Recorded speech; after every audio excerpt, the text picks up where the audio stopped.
मोरी अकेले अपने first ice climbing mission पर जाता है, लेकिन तभी वहाँ का मौसम बहुत ज्यादा खराब हो जाता है, जिसकी वजह से बहुत तेज बर्फ पड़ने लगती है और मोरी अकेला उन बर्फीले पहाड़ों के बीच स्नो के नीचे दब जाता है।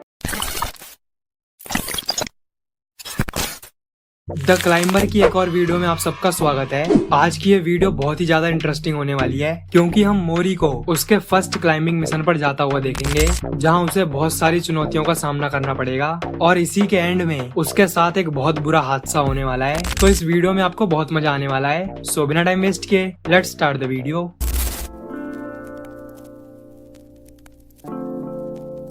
तो फर्स्ट पार्ट में जो टूर्नामेंट हुआ था, जिसमें मोरी को डिस्क्वालीफाई कर दिया गया था, तो उसमें मियामोटो जीत गया था, जिसकी वजह से ओनिशी को स्कूल में क्लाइंबिंग क्लब बनाने की परमिशन मिल जाती है। तो अब वो लोग स्कूल के जिम्नेशियम में एक प्राइवेट क्लाइंबिंग वॉल भी लगा सकते हैं, जहां वो लोग प्रैक्टिस कर सकेंगे। तो ये न्यूज सुन के मोरी और मियामोटो सब बहुत ज्यादा खुश होते हैं। फिर ओनिशी जल्द से जल्द क्लाइंबिंग वॉल इंस्टॉल करवा देता है एंड वो लोग वहाँ प्रैक्टिस करना शुरू कर देते हैं। और फिर थोड़े टाइम के बाद ओनिशी उन सभी को फुटागो माउंटेन पर क्लाइंबिंग के लिए ले जाता है, ताकि वो थोड़ा और अच्छे से प्रैक्टिस कर सके। एंड यहाँ ओनिशी मियामोटो और यूमी को एक टीम में करके उन्हें अलग से प्रैक्टिस करने के लिए भेज देता है। अब ऐसा इसीलिए क्योंकि वो दोनों एक दूसरे को पसंद करते हैं, ताकि उनकी बात और आगे बढ़ सके। भाई ऐसा एक टीचर तो मैं भी डिजर्व करता हूँ।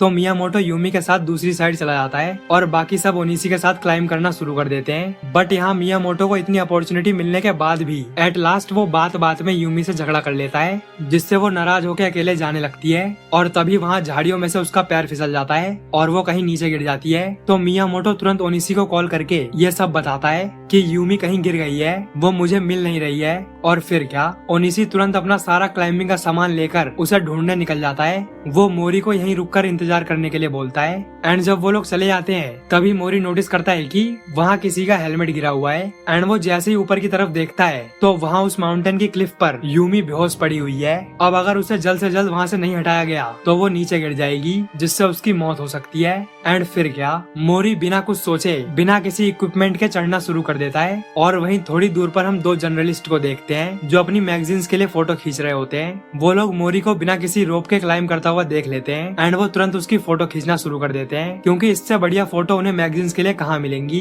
मोरी बहुत ही मुश्किलों के बाद ऊपर चढ़ जाता है, लेकिन तभी यूमी नीचे गिर जाती है। बट मोरी तुरंत उसे कूद के पकड़ लेता है। वो उसे अपनी पीठ पर लाद के ऊपर चढ़ने लगता है। तभी ओनिशी और मियामोटो सब उन्हें देख लेते हैं। मियामोटो तुरंत एक रोप अटैच करके कूद जाता है और उन्हें सेफ्टी रोप देके ऊपर आने लगते हैं। एंड ये सब दूर से वो जर्नलिस्ट देख रहे थे। और हम सब जानते ही हैं कि मैगजीन्स वालों का काम क्या है। वो एक सिंपल सी न्यूज को बहुत ही तड़कते भड़कते तरीके से प्रेजेंट करते हैं, ताकि उनका ज्यादा से ज्यादा फायदा हो सके।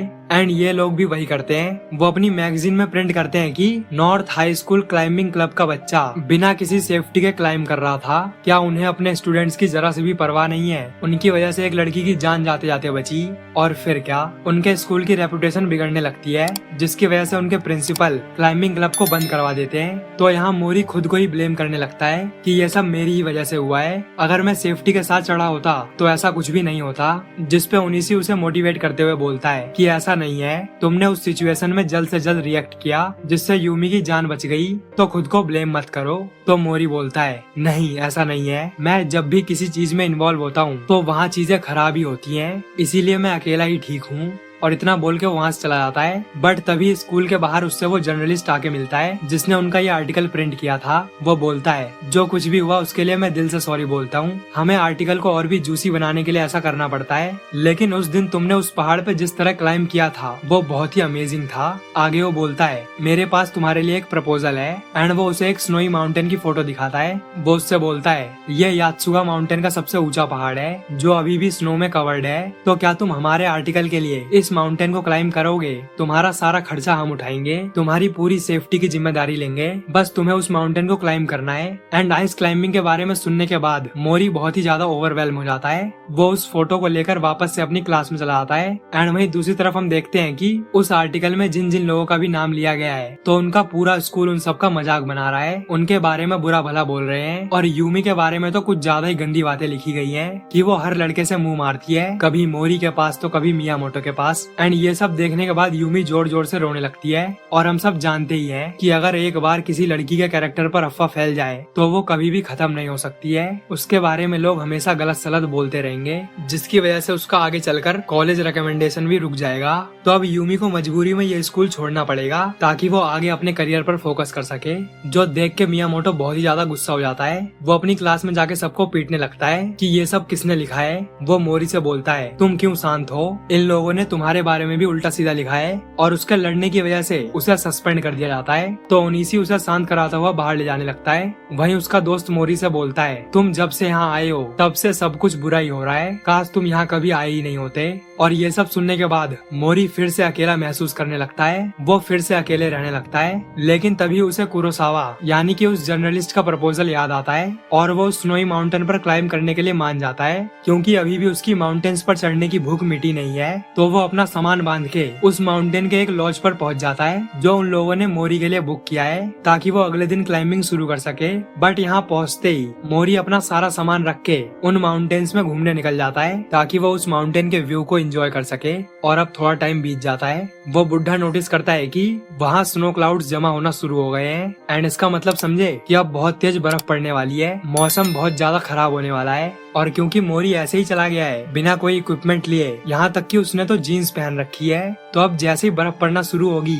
उसकी जीन्स तुरंत जम जाएगी, जिससे वो ठंड के मारे ना चल पाएगा और ना ही वापस आ पाएगा। एंड तभी वहाँ कुरोसावा अपने असिस्टेंट के साथ पहुँच जाता है। वो बुढ़ा उसे सब कुछ बता देता है कि हमें मोरी को जल्द से जल्द वापस लाना होगा, वरना वो बर्फ में जम जाएगा, जिससे उसकी मौत भी हो सकती है। एंड वहीं दूसरी तरफ हम देखते हैं कि अब मोरी को ठंड लगना शुरू हो गई है, उसकी जीन्स भी जमना शुरू हो गई है। तो अब अगर वो थोड़ी देर के लिए भी रेस्ट करने के लिए रुका तो उसकी पूरी बॉडी जम जाएगी। अब ऐसा इसीलिए क्योंकि जब वो रेस्ट करेगा तब उसका ब्लड फ्लो रुक जाएगा, जिससे वो तुरंत फ्रीज हो जाएगा और उसकी मौत हो जाएगी। तो मोरी को जल्द से जल्द रेस्क्यू करने के लिए कुरोसावा ने किसी को बुलाया है और ये कोई और नहीं ओनीसी है। अब आप लोग सोच रहे होंगे कि आखिर कुरोसावा ओनीसी को कैसे जानता है, तो मैं बता दूं कि कुरोसावा भी पहले क्लाइंबिंग करता था और वो ओनीसी के क्लाइंबिंग ग्रुप का कैप्टन भी रह चुका है। तो इसीलिए वो दोनों पहले दोस्त थे, लेकिन बाद में उनके साथ एक हादसा हुआ जिससे उन दोनों की दोस्ती टूट गई, जिसके बारे में हम अभी थोड़ी देर में जानेंगे। तो ओनीसी वहाँ पहुँचते ही कुरोसावा को भर के चाटा मारता है।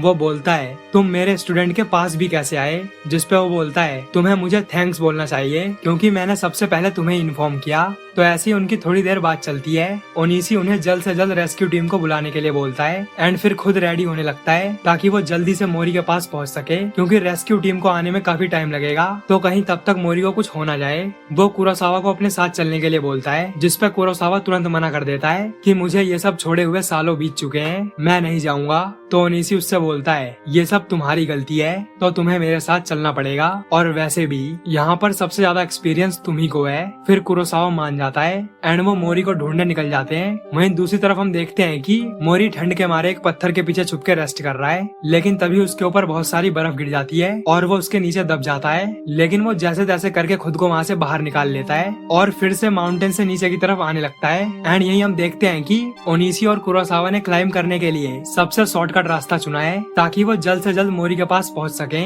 वो दोनों एक दूसरे से रोप अटैच करके क्लाइम करना शुरू कर देते हैं और यही हमें उनका पास्ट दिखाया जाता है। तो ये 10 साल पहले की बात है जब वो लोग ऐसा ही एक स्नोई माउंटेन क्लाइम कर रहे थे। तब कुरोसावा ओनीसी की स्क्वाड का कैप्टन था। तो हुआ कुछ ऐसा था कि उनकी स्क्वाड की एक लड़की जिसका नाम था रिको, वो कहीं खो गई थी। और जब ओनीसी ने कुरोसावा को उसे ढूंढने के लिए बोला तो वो बोलता है कि अब मौसम बहुत ज्यादा खराब होने वाला है, इसीलिए हम विड्रॉ कर रहे हैं। यानी कि वो साफ रिको को ढूंढने के लिए मना कर रहा है ताकि वो लोग सेफली घर पहुँच सके। और उसकी ये बात ओनीसी को बिल्कुल भी पसंद नहीं आती है और वो रिको को अकेले ही ढूंढने निकल जाता है। तो कुरोसावा उसे रोकने के लिए उसके पीछे जाने लगता है। वो उसे बहुत रोकने की कोशिश करता है लेकिन वो फिर भी नहीं मानता है। तो फिर कुरोसावा ओनीसी को अपने साथ चलने के लिए बोलता है कि उसे कुछ दिखाना है और वो उसे रिको के पास ले आता है। ओनीसी देखता है कि रिको ऑलरेडी मर चुकी है। वो एक पहाड़ से गिर गई थी जिससे उसके दोनों पैर टूट गए और वो मर गई। ओनीसी कुरोसावा से बोलता है कि तुमने ये सब हमें पहले क्यों नहीं बताया? तो वो बोलता है, क्यों? ताकि हम भी मर सकें। किसी मरे हुए की बॉडी को वापस ले जाने का कोई फायदा नहीं है। तो ओनीसी बोलता है, अगर तुम इसकी बॉडी नहीं ले चलोगे तो मैं अकेला ले चलूंगा। और वो उसकी बॉडी को उठाने लगता है, लेकिन तभी वो नोटिस करता है कि रिको की सेफ्टी रोप कटी हुई है, जिसे देखते ही वो समझ जाता है कि इसे कुरोसावा ने ही काटा होगा। वो चिल्ला के बोलता है, क्या तुमने अपनी जान बचाने के लिए इसकी रस्सी काट दी? तो वो बोलता है हाँ, आखिर मैं क्या करता, ये लड़की बहुत भारी थी, इसके गिरने से मैं भी मर सकता था, तो मैंने इसकी ही रस्सी काट दी। और ये सुनते ही ओनीसी उसे भर के घूसा मारता है। तो ये था ओनीसी और कुरोसावा का डार्क पास्ट, जहाँ कुरोसावा ने खुद की जान बचाने के लिए अपने ही कॉमरेड की रस्सी काट दी थी, जिससे उसकी मौत हो गई, और इसीलिए ओनीसी उससे इतना हेट करता है। एनीवेज, तो वो दोनों क्लाइम करके ऊपर पहुंच जाते हैं, जहाँ फाइनली उन्हें मोरी के फुटप्रिंट्स मिल जाते हैं। तो वो लोग उसका पीछा करते हुए उसकी तरफ जाने लगते हैं, बट यहाँ वो एक चीज देख के बिल्कुल चौंक जाते हैं। वो देखते हैं कि यहीं थोड़ी ही दूर पर एक टाउन है, अगर मोरी वहाँ जाता तो वो बच सकता था, लेकिन उसने फिर भी इतनी हालत खराब होने के बावजूद वापस से इस माउंटेन को क्लाइम करना चुना। तो आप सब देख ही सकते हो कि मोरी को क्लाइंबिंग का कितना नशा हो चुका है। उसने इतनी बुरी हालत में भी माउंटेन क्लाइम करने का डिसाइड किया, तो अब कहीं वो थक के नीचे न गिर जाए, इसीलिए वो दोनों भी उस माउंटेन को क्लाइम करने लगते हैं, ताकि वो उसकी बॉडी से सेफ्टी रोप अटैच कर सकें। तो वो चढ़ ही रहे होते हैं, लेकिन तभी कुरोसावा का पैर फिसल जाता है और वो गिरते गिरते बचता है। वो जैसे तैसे खुद को रोक लेता है, बट क्योंकि उसकी रोप ओनीसी से अटैच्ड है, तो उसके गिरने की फोर्स से ओनीसी खिंच के नीचे गिर जाता है और अब वो नीचे लटक चुका है। यहाँ कुरोसावा ने एक हाथ से उसकी रोप पकड़ रखी है और दूसरे हाथ से अपनी एक्स, बट एक हाथ से वो कितनी ही देर तक रोक पाएगा। ओनीसी अपने सारे इक्विपमेंट के साथ लगभग 100 kg का होगा, तो उसे एक हाथ से ऊपर खींचना तो इम्पॉसिबल है। एंड कुरोसावा के कैरेक्टर के बारे में तो हम सब जानते ही हैं कि अगर उसकी जान पे जरा सा भी खतरा आया तो वो अपनी रोप काटने से बिल्कुल भी नहीं कतराएगा। तो अब ओनीसी की वजह से कुरोसावा खींचा जा रहा है, तो वो तुरंत अपना चाकू निकाल लेता है ताकि वो रोप काट के खुद को बचा सके।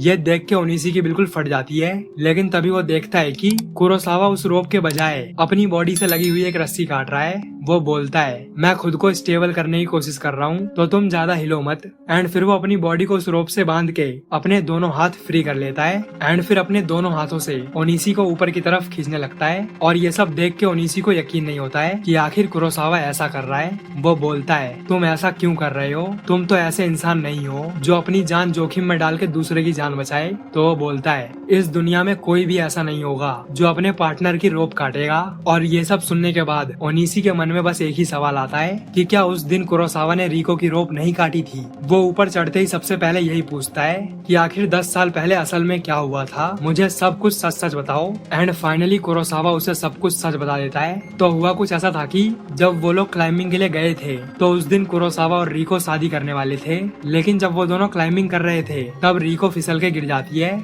जैसे कि अभी ओनीसी लटका हुआ था। लेकिन यहाँ पर कुरोसावा का रिको को खींचना बिल्कुल ही इम्पॉसिबल था, तो उसकी वजह से कहीं कुरोसावा भी न गिर जाए, इसीलिए रिको ने खुद अपनी रोप काट दी थी, जिसकी वजह से वो नीचे गिर के मर गई एंड कुरोसावा बच गया। तो यहाँ हम देख सकते हैं कि कुरोसावा ने सबसे झूठ बोला था कि उसने खुद को बचाने के लिए रिको की रोप काट दी थी, जबकि ऐसा नहीं था। वो दोनों एक दूसरे से प्यार करते थे। कुरोसावा का कैरेक्टर कभी बेकार था ही नहीं। ये सब सुनने के बाद ओनीसी बोलता है कि आखिर तुमने हमें सच क्यों नहीं बताया। तो वो बोलता है, ये सेम ही बात है, चाहे रोप रिको ने काटी हो या मैंने। मैं चाहता था कि लोग मुझे हेट करें, सिर्फ इसी चीज से मैं अपने आप को सजा दे सकता हूँ। तो अब ओनीसी को सच पता चल चुका है एंड अब वो कुरोसावा को बिल्कुल भी हेट नहीं करता है। वहीं हम मोरी को देखते हैं कि वो चढ़े ही जा रहा है, लेकिन अब उसके हाथ बिल्कुल सूज चुके हैं। अब उसके हाथों ने काम करना बंद कर दिया है, तो अब वो चाह कर भी ऊपर नहीं चढ़ पा रहा है। ये सब देख के वो दोनों बिल्कुल डर जाते हैं कि कहीं वो नीचे न गिर जाए। और तभी मोरी ब्लैकआउट होकर नीचे गिरने लगता है, लेकिन तुरंत उसे होश आ जाता है और वो एक पत्थर को पकड़ लेता है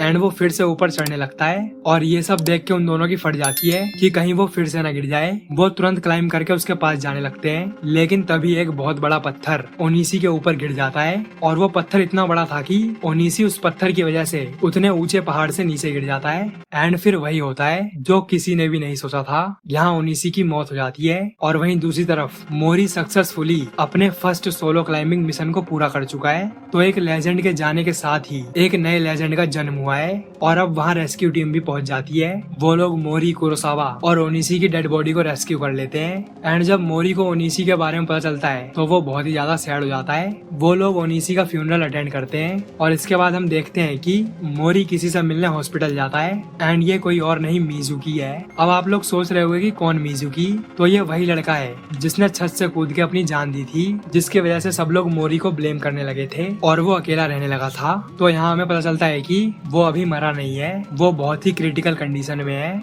मोरी उससे बोलता है, मिजुकी मुझे एक पर्पस मिल चुका है जिसे मैं तुमसे पहले पूरा करना चाहता हूँ। मैं एक क्लाइंबर बनना चाहता हूँ। अब चाहे मेरी वजह से भले ही कोई हर्ट ही क्यों ना हो, लेकिन अब मैं खुद को नहीं रोक सकता हूँ। तो यहाँ से अब मोरी का क्लाइंबर बनने का सपना और भी ज्यादा मजबूत हो गया है। एंड इसी के साथ इस वीडियो को यहीं पे रैप अप करते हैं। अब इसके बाद हमें 2 साल का टाइम स्किप देखने को मिलने वाला है, जहाँ मोरी और भी ज्यादा प्रैक्टिस करेगा और भी बड़े बड़े माउंटेन्स को क्लाइम करेगा। तो अगर आपको ये सब देखना है तो नीचे कमेंट करना नेक्स्ट पार्ट। एंड अगर आपको ये वीडियो अच्छी लगी हो तो वीडियो को लाइक और चैनल को सब्सक्राइब जरूर करें। So thanks for watching this video. मिलते हैं नेक्स्ट वीडियो में।